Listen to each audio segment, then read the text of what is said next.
Hello, I'm doing a book review, and the book I want to review is The Phantom of the Opera by Gaston Leroux. Now, The Phantom of the Opera was first published in serialized form in a French magazine called... I'm never going to be able to pronounce the name of this magazine because I'm an American dumbass, but it was originally published in serialized form in this magazine between the years 1909 and 1910. Later in 1910, all the volumes were published as one novel. Now, this is a French novel, and the first English translation of this novel was published in 1911. Now, today The Phantom of the Opera is perhaps most famous for the various different play and film adaptations of the book. Now, this novel is fiction, but Gaston Leroux actually did base certain aspects of this story on things that actually happened at the Paris Opera. For example, in this book, there's a scene where a chandelier falls and actually kills somebody, and something like that actually did happen at the Paris Opera House in, I want to say, the late 1890s. Now, in real life, this chandelier falling was apparently just some horrible accident, but in the novel, it was the work of the Phantom. Also in the novel, there's this underground lake underneath the opera house, and apparently that's real as well. There actually is an underground body of water underneath the Paris Opera. Also, the character of Christine Daae from this novel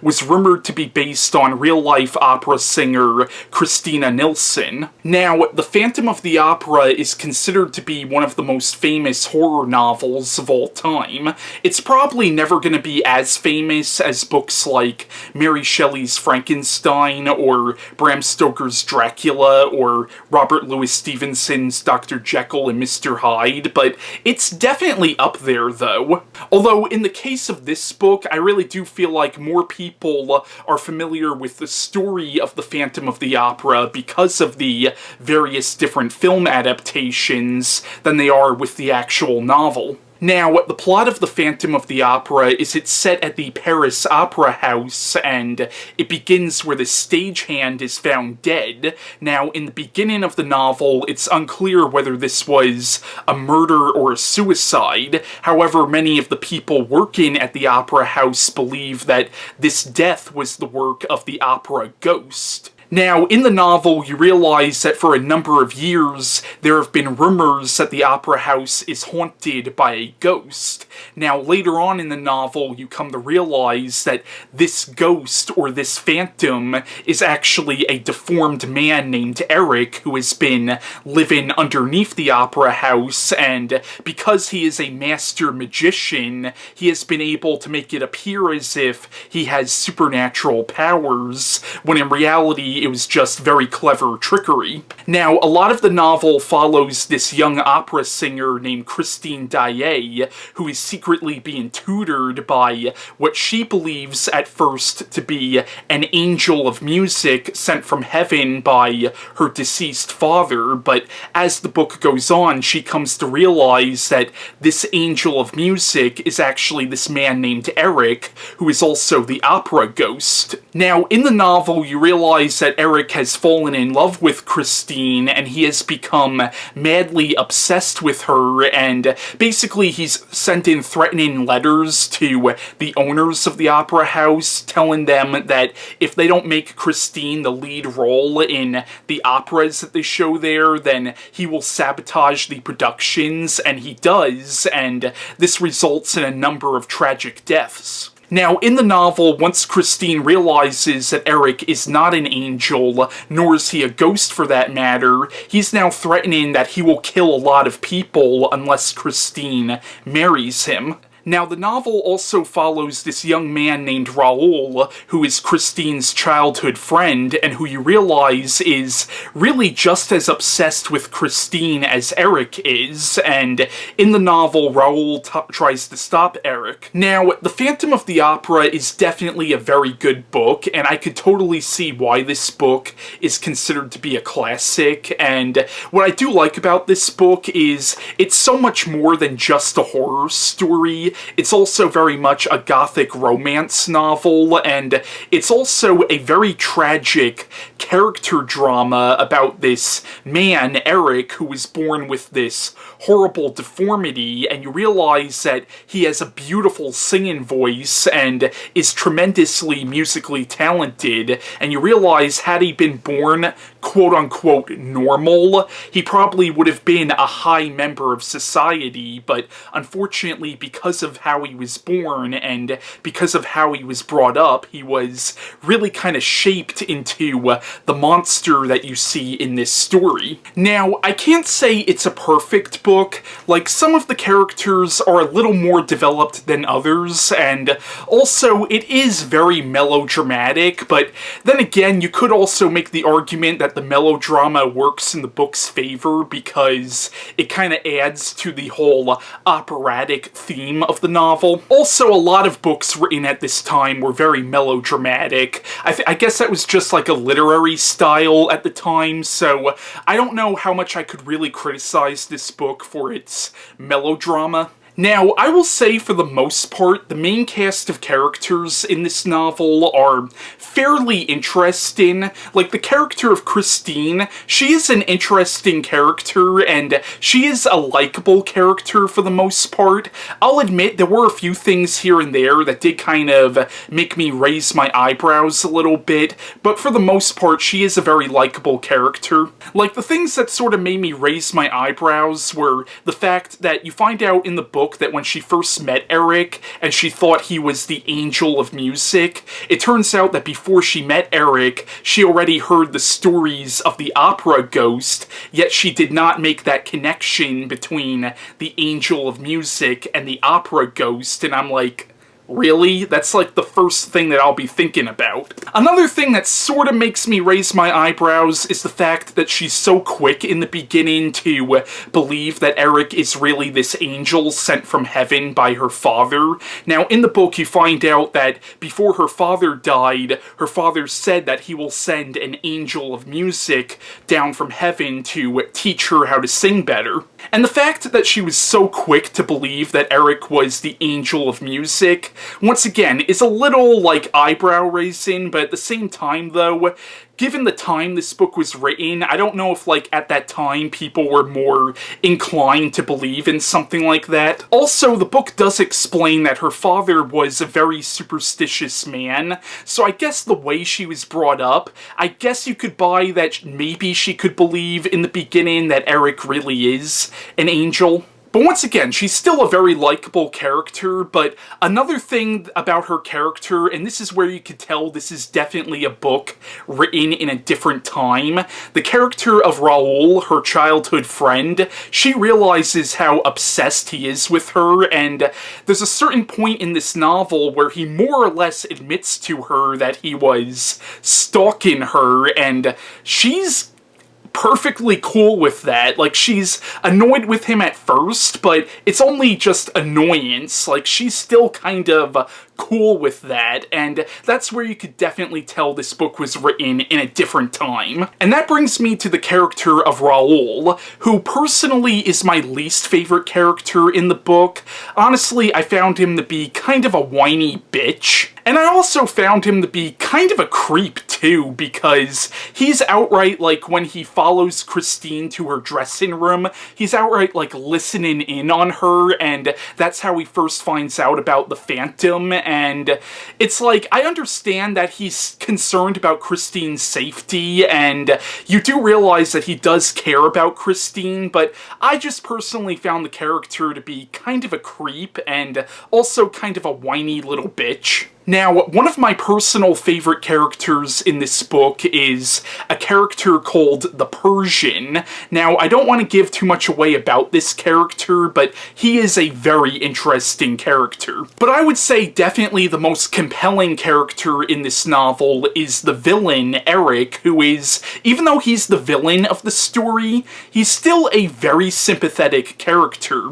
Even though what he's doing to Christine is wrong, I mean, he's forcing her to love him, that is freaking wrong. At the same time, though, you kind of understand what kind of drove him to this point. It doesn't excuse his actions, but you still understand why he's the way he is. Once again, he was born with this horrible deformity, and you realize that had he been born good-looking, once again, he probably would have been a high member of society, and it really shows you how the way you're brought up could really shape a person. And I really liked how this novel portrayed him as the villain. At the same time, the novel wants you to pity him, because you realize he is a very tragic figure. But besides some minor little issues that I personally had with the novel, overall I could say The Phantom of the Opera is a fantastic book, and I definitely recommend it. Now I want to talk about some of the various different film adaptations of this novel. Now, the first film adaptation of this novel actually came out in 1916. Unfortunately, the 1916 version of The Phantom of the Opera is now considered to be a lost film. Like, there are no longer any known prints of this film in existence. And that's one thing that you definitely gotta be grateful to the digital revolution for, is now we can actually save films, but at this time, film was literally on film reels, and if it, like, got burned in a warehouse fire, it was lost forever. So that's one thing that you definitely gotta be grateful to the digital age for. The novel was adapted to film again in 1925, and this version is fortunately not lost, and that is the 1925 version that Universal put out, which starred Lon Chaney as the Phantom, and this is perhaps one of the most famous adaptations of this novel. Now, it's been a number of years since I've seen this movie, but from what I remember of this movie, and having just recently read the book, this film is fairly true to the book, and this is considered to be one of the only adaptations of this book that really does follow the novel. Now, the 1925 version of The Phantom of the Opera, for its time, was actually a pretty big-budget movie, and really was a grandiose production, and also it had some groundbreaking things, like, for example, there's actually a scene in the 1925 version of The Phantom of the Opera that is actually in color, and what they did was they actually painted the film reels to make it look like it's in color, so this is an early example of color in a movie, even though most of the film is in black and white. Also in the movie, when Christine removes the Phantom's mask, at the time, that was freaking horrifying for audiences. Like, it might as well have been The Exorcist of the time. Like, audiences screamed and covered their eyes when they saw Lon Chaney's face in that movie. There was also a 1937 Chinese film called Song at Midnight, which was an adaptation of this novel. Now, I've never seen this movie, so I can't comment too much on it. In 1943, Universal did another adaptation of this novel, which actually starred Claude Rains as Erik, and this one is another really famous adaptation of this story, and this movie was actually nominated for several Academy Awards, and if you see the movie, you could totally see why this film was nominated for a couple of Oscars, because visually the film is breathtaking, and this is a really good adaptation of the story. However, it doesn't really follow the novel that well. Rather, it takes certain ideas from the novel and really does its own thing with them. For example, the 1943 version actually changed Erik's origin. In this movie, Erik was actually a musician who, after strangling a man who he accused of stealing music from him, he got acid splashed in his face, and this caused him to go insane. And so this movie really does change Erik's origin, and it does change a lot from the original story, but it's still a really good movie, though. Now, my personal favorite adaptation of this story was actually the 1962 version that Hammer did. I personally love that movie, and maybe that's because that's the version that I grew up with the most, but I adore the Hammer version of The Phantom of the Opera.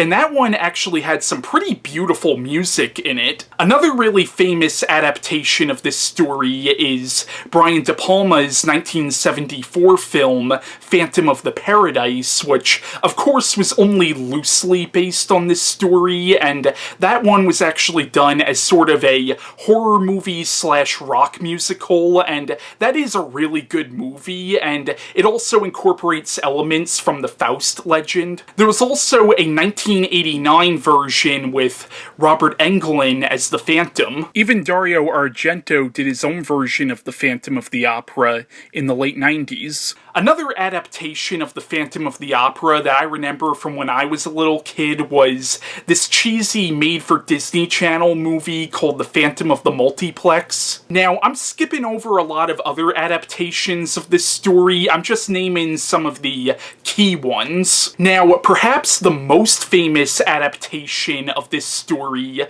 is actually the 1986 Broadway musical. Now, I've never seen any productions of this musical, so I can't comment too much on it. Now, even though I'm not a big fan of musicals, in a lot of ways, The Phantom of the Opera being adapted as a musical is actually kind of apt, given the whole operatic theme of The Phantom of the Opera. And the Broadway musical was also adapted into a film directed by Joel Schumacher in 2004. There have even been other novels written based on this novel. For example, there was a 1991 novel titled Phantom by Susan Kay. There was also a Goosebumps novel titled The Phantom of the Auditorium, and there was even a Batman comic in the late 90s titled Mask, which was one of the Batman Elseworlds stories, and in that graphic novel, Harvey Dent took on the role of Erik. But once again, there have been many different adaptations of this story, but the story originated from this novel. But yeah, that was my review on The Phantom of the Opera by Gaston Leroux, and bye.